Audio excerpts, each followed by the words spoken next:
Hello everyone. आज हम इस वीडियो में डीएनए के बारे में डिस्कस करेंगे। व्हाट इज़ डीएनए, डीएनए क्या होता है। तो आइए हम स्टार्ट करते हैं। What is DNA? Deoxyribo nucleic acid. जैसा कि इसके नाम के लास्ट में ही आ रहा है न्यूक्लिक एसिड, यानी कि न्यूक्लिक एसिड होता है। न्यूक्लिक एसिड टू टाइप्स के होते हैं, डीएनए और आरएनए। तो हम इस पर्टिकुलर वीडियो में केवल डीएनए के बारे में डिस्कस करेंगे, आरएनए के बारे में नहीं करेंगे। तो हम शुरू करते हैं। तो हम देखते हैं सबसे पहले कि डीएनए क्या होता है। डीएनए जेनेटिक मटेरियल होता है। जेनेटिक मटेरियल क्या काम करता है? जेनेटिक मटेरियल काम करता है एक जनरेशन से दूसरी जनरेशन में जेनेटिक इन्फॉर्मेशंस का ट्रांसफ़र करने का काम करता है।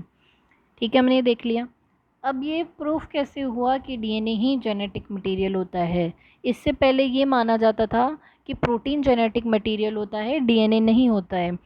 तो एक एक्सपेरिमेंट हुआ था 1928 में। उस एक्सपेरिमेंट में ये प्रूफ हुआ था कि जो जेनेटिक इन्फॉर्मेशंस का ट्रांसफ़र होता है, जो जेनेटिक मटेरियल होता है, वो डीएनए होता है। तो इस एक्सपेरिमेंट में दो बैक्टीरिया को यूज़ किया था, आर सेकेंड और एस थर्ड बैक्टीरिया। तो जो आर सेकेंड बैक्टीरिया थे वो कैसे थे, उनका नेचर कैसा था, मतलब वो कैसे थे? तो वो थे नॉन पैथोजेनिक। ठीक है, नॉन पैथोजेनिक, नॉन वायरुलेंट और नॉन कैप्सुलेटेड। ये थे आर सेकेंड बैक्टीरिया। और जो एस थर्ड थे वो कैसे थे? वो पैथोजेनिक भी थे, वो वायरुलेंट भी थे, तो वो डिजीज़ कॉज करते थे। तो जब हमने फर्स्ट स्टेप में आर सेकेंड बैक्टीरिया को माउस में इंजेक्ट करवाया था तो हमें जो रिज़ल्ट मिला वो क्या मिला था? अलाइव। सभी माउस अलाइव थे।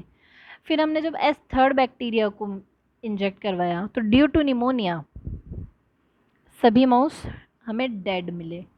उसके बाद जब हमने थर्ड स्टेप किया, थर्ड स्टेप में क्या था? जो एस थर्ड बैक्टीरिया थे उन्हें हीट किल्ड करवाया था at 60 degree temperature. Heat killed करवा के उन्हें माउस में इंजेक्ट करवाया था। उन्हें जब माउस में इंजेक्ट करवाया तो हमें सभी माउस कैसे मिले? अलाइव मिले। फिर जो फोर्थ स्टेप था, लास्ट स्टेप, उसमें जो ये S third heat killed bacteria हमने थर्ड स्टेप में किए वो, और जो ये आर सेकेंड बैक्टीरिया थे फर्स्ट स्टेप में, उन दोनों का मिक्सचर इंजेक्ट करवाया तो सभी माउस हमें डेड मिले। ऐसा क्यों हुआ? जबकि हमने देखा आर सेकेंड बैक्टीरिया को इंजेक्ट करवाने के बाद भी अलाइव थे, हीट किल्ड को करवाने के बाद भी अलाइव थे, तो ऐसा क्या हुआ कि मिक्सचर करने पर ये हमें डेड मिले? तो इसका फिर जब हमने ब्लड सीरम एनालिसिस किया तो उसमें ये कंक्लूज़न निकला कि जो एस थर्ड बैक्टीरिया थे उनमें ऐसा कोई मटेरियल था जिन्होंने आर सेकेंड बैक्टीरिया को एस थर्ड बैक्टीरिया में कन्वर्ट कर दिया था, जिसकी वजह से सभी माउस हमें डेड मिले। तो वो जो मटेरियल था वो मटेरियल था डीएनए, यानी कि वो जेनेटिक इन्फॉर्मेशंस का ट्रांसफ़र कर रहा है। इसलिए ये प्रूफ हुआ था तब कि डीएनए जेनेटिक मटेरियल होता है। हमने देख लिया जेनेटिक मटेरियल के बारे में। अब हम पेंटोस शुगर की बात करते हैं। पेंटोस शुगर होती है डीऑक्सीराइबोस शुगर। डीएनए में कौन सी पेंटोस शुगर होती है? Deoxyribose sugar. ये इसकी स्ट्रक्चर है। इसमें ये फर्स्ट कार्बन, ये दूसरा कार्बन, ये तीसरा, ये चौथा, ये नंबरिंग होती है इसकी, और ये इसकी स्ट्रक्चर है। और जो इसका ये सेकेंड कार्बन होता है, दिस वन, यहाँ पर जो एच है आरएनए में होता है ओ, ओ एच होता है, वो राइबोस शुगर। तो राइबोस शुगर के सेकंड कार्बन से जब ऑक्सीजन का रिमूव होता है तो डीऑक्सीराइबोस शुगर होती है। इसके नाम में ही है डीऑक्सी, ऑक्सीजन का रिमूव होना। आधी चीज़ें तो उसके नाम में ही होती है, अपने आप सॉल्व हो जाती है, हमें ज़रूरत है तो बस थोड़ा सा समझने की। ओके, पेंटोस शुगर की भी बात कर ली हमने। इसके बाद हम देखते हैं नाइट्रोजन बेसिस। इसमें नाइट्रोजन बेसिस कौन कौन से होते हैं? तो प्यूरिन होता है, adenine and guanine, pyrimidine. Three types के होते हैं यहाँ पर। साइटोसिन होता है, थाइमिन होता है और यूरेसिल होता है। तो जो यूरेसिल होता है वो तो आरएनए में होता है, और जो साइटोसिन और थाइमिन होता है वो डीएनए में होता है। और प्यूरिन तो आरएनए और डीएनए में सेम ही होते हैं, एडेनिन और ग्वानिन। और जो प्यूरिन होते हैं वो डबल रिंग कंपाउंड होते हैं, like this, double ring compound होते हैं। और जो पिरिमिडिन होते हैं वो सिंगल रिंग कंपाउंड होते हैं, लाइक दिस। उसके बाद हम बात करते हैं डीएनए के डबल स्ट्रैंडेड मॉडल की। जो दिया था एफ.एच. क्रिक और जे.डी. वॉटसन ने 1953 में। इसके थ्रू हम समझें तो इन्होंने बताया था कि डीएनए जो होता है वो एक मेन एक्सिस के चारों तरफ हेलिकली रोटेशन में रहता है। यानी कि हम अगर ये देखें, ये मेन एक्सिस हो गई, इसके ये ऐसे चारों तरफ ये हेलिकली रोटेट रहे, ये डीएनए, जैसा कि इस डायग्राम में भी है, ये डीएनए हेलिकली रोटेशन में है।